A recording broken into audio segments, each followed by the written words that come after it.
Welcome to the 2023 Strada Bellamy and Strada Bambino.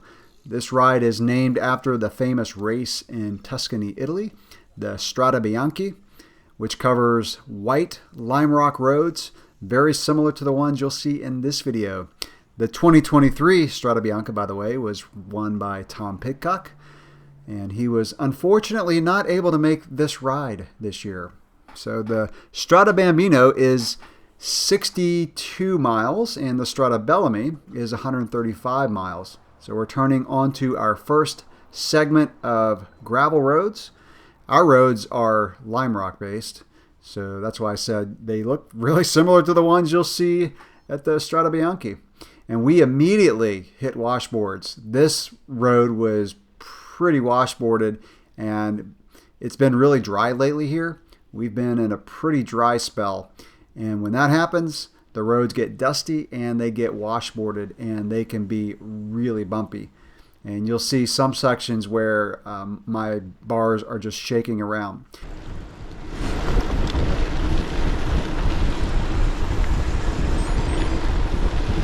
What's up, TG? Carlos! I didn't see you in the parking lot. I saw you.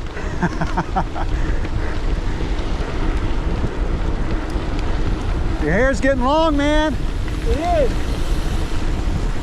I'm getting sexier by the day. I was looking at the video you made of this one a couple years ago, in 19. I forgot about that. Yeah, you made that one. You met us over there on 60 That's seconds. right. That's right. I can't keep track of all my videos now. That's what happens when you become a famous international star. You need a publicist. So Carlos is going to make a cameo on my video coming up. Maybe next weekend we'll do it. Sounds like a plan to me. We couldn't do it this weekend because of this ride. So I can't miss dialogue from Carlos if he's on the ride. So for this ride, I'm using a chest mount. It's a different perspective. Usually what I do on these rides is I will just put the GoPro on the front of the bike. It's the least hassle. But I just wanted to, like I said, get a different perspective and let you see kind of just how rough the roads are. Like right here, like there's just a lot of washboards. You can't even really tell, even in this video with the chest mount, how rough these roads can be. Fortunately, it was not all washboards. There were some much better sections, but man, when it gets washboarded, you either just ride over them or try to find a spot on the side where it may be more sandy, but it's kind of like pick your poison. So out here, back onto another paved road.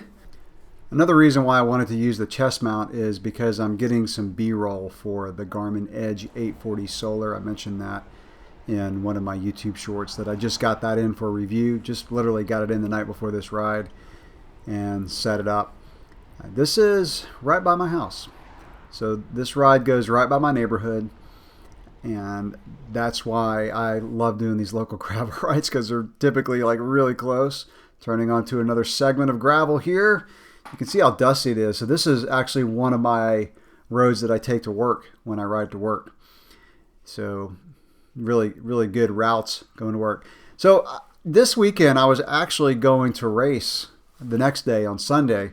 There was a mountain bike race down at Santos in Ocala called the Hammerhead. There's a 25, 50, and 100 mile option. I was probably going to do the 50. But the weather was looking iffy, and it's just so nice to not have to drive far. Like this drive was 12 minutes from the house, if that. And to just pull out of the driveway and then get back at a decent hour and just get stuff done around the house. I just decided to do this instead of the mountain bike race, even though I just absolutely love mountain bike racing. Had this ride not been on Saturday, I probably would have done that. In fact, I definitely would have done that race, but I just decided to do this gravel ride. And it ended up not being a super fast gravel ride. I mean, it was a pretty strong tempo. It just wasn't really like a race, because the people doing the 135, which I don't know what the percentage was. Okay, this is another road that I take to work. So I have some gravel, paved, and then gravel. But the people that were doing the 135, you know, they just don't ride hard until about 100 miles. And so a decent number of, I would say maybe half or more, were doing the longer route. And so, like I said, they didn't want to ride that hard. And there were some faster sections, but overall it was not our typical super fast. Like when these events are 60 to 80 miles, they are pretty neutral for maybe 20 or so, and then it's just all out. This ride was not like that. Still very pleasant, very enjoyable. Like I said, the weather for the mountain bike race looked a little iffy. It ended up actually being nice, but the weather today on this ride was perfect. So we're about to pass a street that I'm going to point to that goes right over to my office, right over to the right there. But yeah, the weather was just, it was a little cool in the beginning, like 57 degrees, and it was just beautiful. Low humidity, got up to about 75 or 80, and it got pretty warm after the shorter ride was over. It got up to maybe 85. This road is actually one of the ones that I use. I got pushed out to the right there. One that I use for my lunchtime gravel rides. So I'm wearing my skin coolers, and these are really old, and I just got another pair, and these have gotten so baggy. Like when I was watching this footage, editing the video, I'm like, oh, that looks terrible. So I apologize. This is like just horrible bike fashion. These are supposed to be skin tight, but they've just been washed so many times, and they've gotten old, and they're about to be replaced. I use skin coolers because I don't wear sunscreen. I'm actually kind of allergic to it. So I put on sunscreen, and within a few minutes, I feel like I'm seasick. It's really weird. So not on my face, not on my arms. So I'll wear these skin coolers, and then I wear a visor helmet to keep sun off my face. And then if I'm going to be out in the middle of the day in the bright, bright sunshine, I will wear the leg coolers. They look terrible, but they work. So I don't have to wear sunscreen. Another really bumpy section. As I mentioned earlier, it was not all like this, but man, when it gets washboarded, it will jar your teeth. And if you don't have things securely bolted down on your bike, they will come flying loose. And you can see it in some of these sections, you can see the dust just flying up. So it does really look like the Strada Bianchi. If you look at pictures of that race, you'll see dust. And we had dust. This is going up a hill. This is where my buddy Carlos, I think this is where he kind of tried to go around the washboards and hit a soft gravel spot and drop back. And I didn't see him again until the rest stop. So I'm out of the saddle climbing here. You know, these roads are pretty flat. The hilliest road is Old Bellamy Road, hence the name Strada Bellamy that we all get to ride. Because we're all still together. I'll show you when we turn off for the shorter ride. But we're all still together. And as I mentioned, the Old Bellamy Road is really hilly. And it's got some pretty steep climbs and steep descents. This road is bored flat. It's another road that I do on my lunchtime gravel rides. Pretty open in the sun in the middle of the day. Before we left the parking lot of this ride, I did a bike check video similar to the one that I did for mountain bikes at a race. And you'll see in this group, most of the people are on gravel bikes that aren't really like loaded down. Like if you watch that video, I'm not sure if I'm going to post that, but if you watch that video, we just finished, by the way, a agreed upon nature break.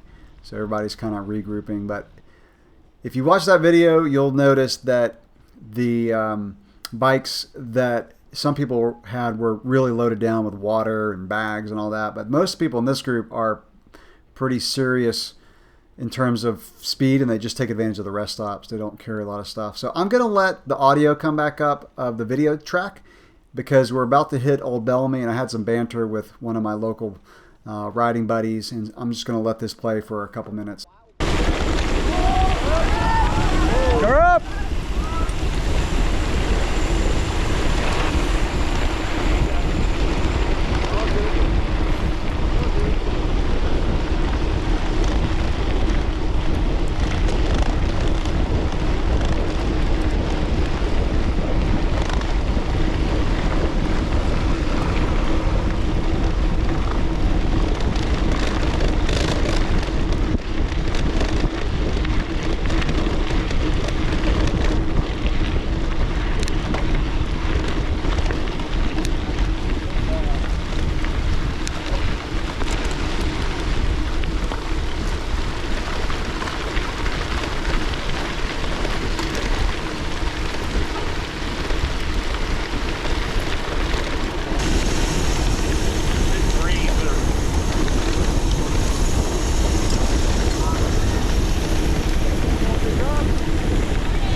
Clint Gibbs and Clay Matthews trading blows on the Alp.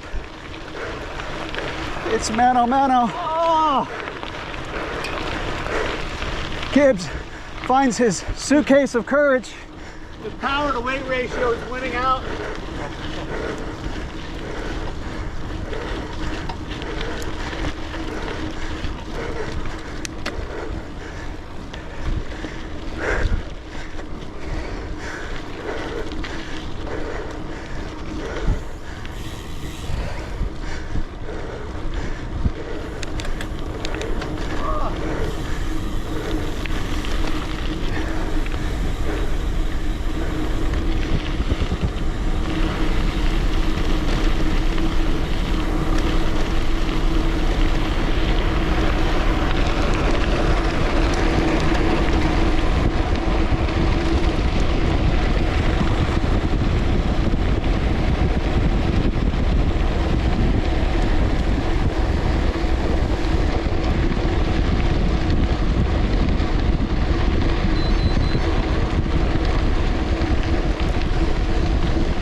So turning off of Old Bellamy Road, getting fairly close to the rest stop. The guy that I was racing up the hill is one of our local guys who's a former pro. Speaking of former pros, this is Ryan Woodall, one of the fastest guys to come out of Florida for mountain biking. And we're about to come to our rest stop here. But not doing any of these. We're at a fine dining establishment in High Springs, Florida. Already 40 miles in, got about 21, 22 left. For this one, the long ride's got a whole lot more than that. I know. Just don't leave my wheel, man. Just stay on my wheel. I'll get it. Yeah.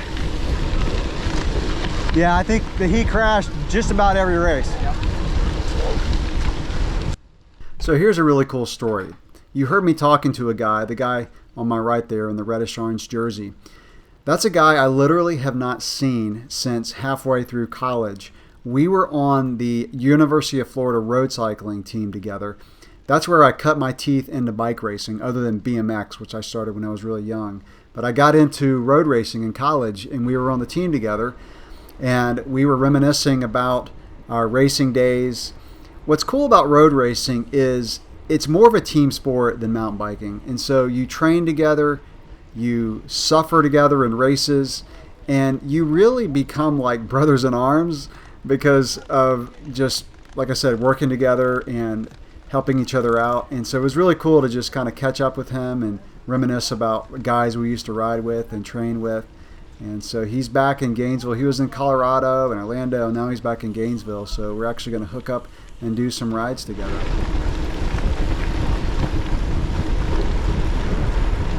All right, short route's going left. All right. Long route's going right. All right, go get him. Have fun, boys. Thank you, boys. Girls. Going left. Short guy's going left. Long route is right. Fine. You guys have fun. watch everybody. Yeah, the last dirt segment coming up. It's gonna be rough.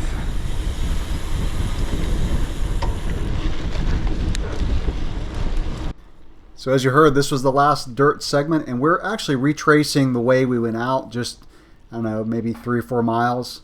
As you heard back there too, the long route had split off, and the group had thinned out quite a bit. You saw there was a pretty good turnout in the parking lot. By this time, both the long and the short group had become pretty thin. I think we had like 4 or 5 in this group, and the long group maybe had about the same, maybe a tad more.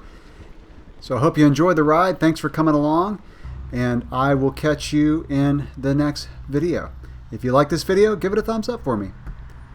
See ya.